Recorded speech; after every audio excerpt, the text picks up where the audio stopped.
नमस्कार दोस्तों, पेंशन धारकों का स्वागत करते हैं एक बार फिर से।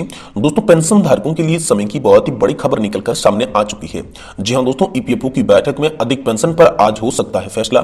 सेंट्रल बोर्ड ऑफ ट्रस्टीज की मीटिंग का इंतजार भी आप सभी के लिए खत्म हो चुका है। जी हां दोस्तों, जो 17 लाख से ज्यादा आवेदन यहाँ पर अधिक पेंशन पर हुआ था, उस पर दोस्तों आज ईपीएफओ यानी कि कर्मचारी भविष्य निधि संगठन की बैठक में फैसला हो सकता है। और सेंट्रल बोर्ड ऑफ ट्रस्टीज यानी कि दोस्तों सीबीटी की मीटिंग को लेकर भी बहुत ही बड़ी खबर है, जो खबर की आज की इस वीडियो में हम आपको बताएंगे। साथ ही साथ दोस्तों, आप सभी ईपीएस 95 पेंशन धारकों की पेंशन बढ़ोतरी 7,500 प्लस डीए को लेकर आज बड़ा नोटिस जारी हुआ है पेंशन बढ़ोतरी को लेकर। और कमांडर अशोक जी रावत ने एक बहुत ही बड़ी बात आप सभी की ईपीएस पेंशन से जुड़ी भी बता दी है। वहीं दोस्तों, आप सभी को नई पेंशन टेबल भी आप सभी के लिए जारी कर दी जा चुकी है। तो इसके बाबत में भी हम आपको बताएंगे कि नई पेंशन टेबल के आधार पर आपको कितनी पेंशन मिलेगी। साथ ही दोस्तों, पेंशन आपके खाते में कब आने वाली है, कितनी आने वाली है, क्या मिनिमम पेंशन 7,500 रुपए होगी, क्या आप सभी के लिए 25 तारीख फिक्स हुई है, इन सब बातों की दोस्तों आज की इस वीडियो के अंदर हम चर्चा करेंगे। इसलिए आप सभी पेंशन धारकों से निवेदन है कि आप दोस्तों इस वीडियो को लास्ट तक देखें। और अगर आप चैनल पर पहली बार आए हैं, वीडियो पहली बार देख रहे हैं, तो दोस्तों चैनल को आप सब्सक्राइब करें, साथ ही घंटे के निशान को जरूर बेल पे ऑल के सेलेक्ट कर ले, क्योंकि दोस्तों आने वाले समय में पेंशन से जुड़ी कोई भी बड़ी खबर आप सभी से छूट न पाए। तो चलिए सबसे पहले बात करते हैं कि ईपीएफओ की बैठक में आज क्या हो सकता है। उसके बाद बात करेंगे सेंट्रल बोर्ड ऑफ ट्रस्टीज की मीटिंग के बारे में।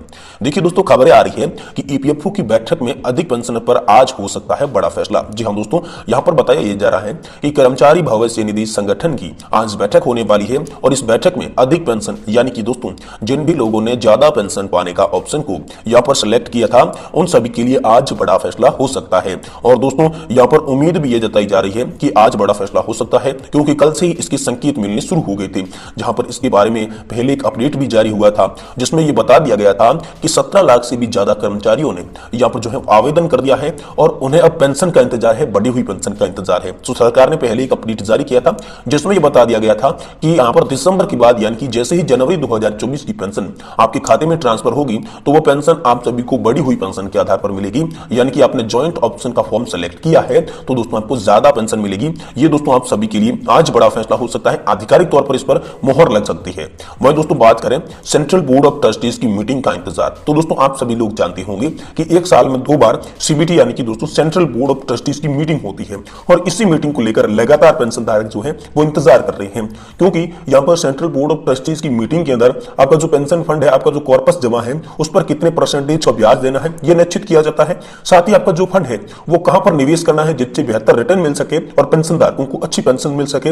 ये दोस्तों जो निर्णय है वो सेंट्रल बोर्ड ऑफ ट्रस्टीज की मीटिंग के अंदर लिए जाएंगे। इसलिए एक बार जब पहली मीटिंग हो चुकी है, लेकिन साल में दूसरी मीटिंग अभी तक नहीं हुई है, तो दोस्तों अंदेशा ऐसा जताया जा रहा है कि सेंट्रल बोर्ड ऑफ ट्रस्टीज की दूसरी मीटिंग भी इसी माह होने वाली है, क्योंकि आगामी समय में आने वाले माह में तो नया साल लग जाएगा, लेकिन इस माह की एक सेंट्रल बोर्ड ऑफ ट्रस्टीज की मीटिंग बाकी है। तो दोस्तों इन्हीं 14 दिन के भीतर भीतर आप सभी के लिए सेंट्रल बोर्ड ऑफ ट्रस्टीज की एक अहम बैठक होने वाली है, जिसमें दोस्तों ब्याज दरों पर फैसला किया जाएगा और आप सभी के पेंशन फंड का जो पैसा है वो कहां पर निवेश करना है, कहां पर सुनियोजित करना है, इसके बारे में भी बहुत जल्द फैसला सेंट्रल बोर्ड ऑफ मीटिंग हो सकता है, जो कि ईपीएफओ की बैठक के बाद होगी, क्योंकि ईपीएफओ की आज बैठक है। इसके बाद इस बैठक में यह निर्णय भी लिया जाएगा कि सेंट्रल बोर्ड ऑफ ट्रस्टीज की जो बैठक है वो कब करवानी है और कैसे करवानी है। वहीं दोस्तों अगली बड़ी खबर की बात करें तो ईपीएस 95 पेंशन धारकों की बढ़ोतरी पेंशन को लेकर, जो कि 7,500 प्लस डीए की मांग लगातार यहां पर पेंशन धारक कर रहे हैं, तो उसको लेकर दोस्तों बड़ा नोटिस क्या जारी हुआ है, जिससे पेंशन बढ़ोतरी को लेकर काफी सारी आशा यहां पर जग चुकी है। तो दोस्तों इसके बारे में कमांडर अशोक जी रावत ने, जो कि एनएससी राष्ट्रीय संघर्ष समिति के अध्यक्ष हैं, उन्होंने आप सभी ईपीएस 95 पेंशन धारकों के बारे में बताया। जी हाँ दोस्तों, कमांडर अशोक के बताए अनुसार जब पेंशन धारक दिल्ली के रामलीला मैदान, उसके साथ साथ जंतर मंतर पर श्रृंखलाबद्ध आंदोलन कर रहे थे, तो उनका बहुत ही सारा बड़ा असर सरकार पर पड़ा, दिल्ली की गद्दी पर पड़ा। जिसके बाद लगातार जब सांसदों का आना जाना रहा जंतर मंतर पर, सांसद लगातार आश्वासन देते रहे थे, तो उसके बाद कहीं ना कहीं पेंशन धारकों को उम्मीद की एक किरण नजर आई कि अब हमारी मांगे भी मंजूर हो सकती है। इसके बाद लगातार 6-7 दिन तक धरना प्रदर्शन चलता रहा, लेकिन जैसे ही 7वें दिन का धरना प्रदर्शन शुरू हुआ था, तो वहां पर आप सभी की अशोक रावत जी जो एनएससी के कमांडर थे, साथ ही साथ महासचिव जो वीरेंद्र सिंह राजावत थे, उनके साथ एक मुलाकात हुई थी श्रम और रोजगार मंत्री भूपेंद्र यादव की, जिनमें भूपेंद्र यादव ने यह साफ शब्दों में कमांडर अशोक जी रावत से कहा था कि आप कमांडर साहब ये आंदोलन पूरा कीजिए, हम आपकी तमाम मांगे मंजूर करवाएंगे।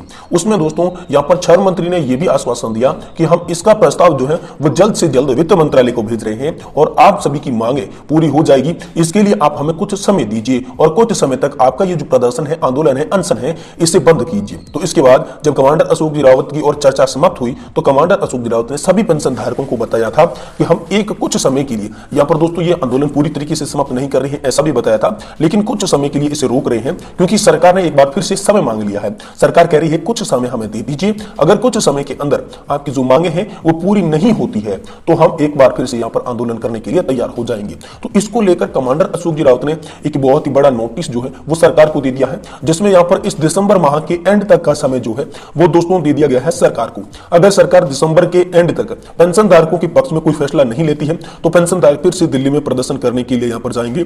लेकिन कमांडर अशोक जी रावत की बताए अनुसार ये उम्मीद जताई जा रही है कि पेंशन धारकों की मुख्य मांग 7,500 प्लस डी की न्यूनतम पेंशन के साथ साथ मेडिकल भत्ते पर सहमति बन सकती है। ऐसी बड़ी खबर आप सभी ईपीएस 95 पेंशन धारकों के लिए निकलकर सामने आ चुकी है। वहीं दोस्तों नई पेंशन टेबल जारी हो चुकी है। इसको लेकर बात करें तो दोस्तों हाल फिलहाल में आप सभी के लिए नई पेंशन टेबल तो जारी हुई है, लेकिन नई पेंशन टेबल आप सभी के लिए सिर्फ ट्रायल से जारी हुई है, आप सभी को लागू नहीं की जाएगी, लेकिन एक ट्रायल के तौर पर आप सभी के लिए जारी की गई है। जो ये बताया जा रहा है कि 1 तारीख से ही इस पेंशन टेबल के आधार पर आपको पेंशन का कैलकुलेशन करके मिलना शुरू हो जाएगा। लेकिन दोस्तों ये पेंशन टेबल ट्रायल के लिए है, आप इस पेंशन टेबल पर ज्यादा विश्वास न करें क्योंकि ये पेंशन टेबल कोई फिक्स नहीं है, इसके आधार पर आपको पेंशन नहीं दी जा सकती। अब दोस्तों कब आएगी आपकी पेंशन, इसके बारे में अगर बात की जाए तो दोस्तों जैसा कि सरकार ने कह दिया है कि जिस तरीके से सरकारी कर्मचारियों को यहाँ पर वेतन मिलता है उसी तरीके से पेंशन धारकों के खाते में पेंशन ट्रांसफर की जाएगी। यानी दोस्तों अब आप सभी को पेंशन के लिए 1 या फिर 2 माह का इंतजार नहीं करना पड़ेगा। महीने के आखिरी वर्किंग डे पर आप सभी के खाते में ईपीएस 95 पेंशन का पैसा ट्रांसफर कर दिया जाएगा। वही दोस्तों कितनी आएगी पेंशन और साथ ही मिनिमम पेंशन क्या 7,500 रुपए होगी?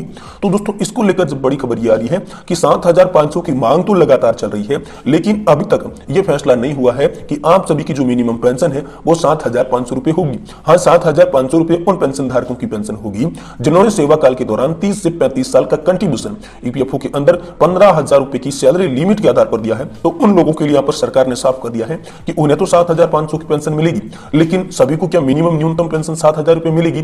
इसके बारे में अभी तक कोई भी आदेश सामने नहीं आया है। मीडिया में चल रही तमाम खबरों से ये पता चला है कि अब दोस्तों आप सभी की पेंशन बढ़ोतरी का जो मुद्दा है वो गर्मा गर्मी पकड़ रहा है। जल्द ही पेंशन की तमाम मांगे मंजूर हो सकती है, लेकिन ऐसा कोई आधिकारिक बयान सामने नहीं आया है। वहीं दोस्तों एक बड़ी खबर आ रही है कि 25 तारीख आप सभी के लिए फिक्स हो चुकी है। तो इसके बारे में दोस्तों बता दें कि कैबिनेट की बैठक में जब ऐलान हुआ था तो उसमें कोई भी तारीख का ऐलान नहीं हुआ था, लेकिन तमाम मीडिया रिपोर्ट्स और खबरों के अंदर यह दिखाया जा रहा है कि 25 तारीख आप सभी के लिए फिक्स हो चुकी है। 25 तारीख के बाद आप सभी को 7,500 प्लस डीए के साथ साथ मेडिकल की सुविधा मिलेगी। लेकिन बिल्कुल भी ऐसा नहीं है क्योंकि कमांडर अशोक जी रावत ने पहले बता दिया था कि 7,500 प्लस डीए साथ ही मेडिकल की मांग दिसंबर के एंड तक की बात कर रहे हैं। दिसंबर के एंड के बाद अगर ऐसी मांग मंजूर नहीं हुई तो फिर से प्रदर्शन होगा। इसलिए दोस्तों आप सभी के लिए हाल फिलहाल में कोई भी तारीख फिक्स नहीं है, लेकिन सरकार ने फैसला सुनाया है कि आप सभी के लिए 7,500 प्लस डीए इनके साथ साथ मेडिकल की सुविधा लागू होगी। लेकिन कब होगी ये तो आने वाले समय ही बताएगा। जैसे ही पेंशन से जुड़ी कोई बड़ी खबर होगी हम आपको इसी चैनल के माध्यम से तुरंत देने की कोशिश करेंगे। इसीलिए आपसे निवेदन है कि आप चैनल को सब्सक्राइब कर दें और वीडियो को लाइक जरूर करें।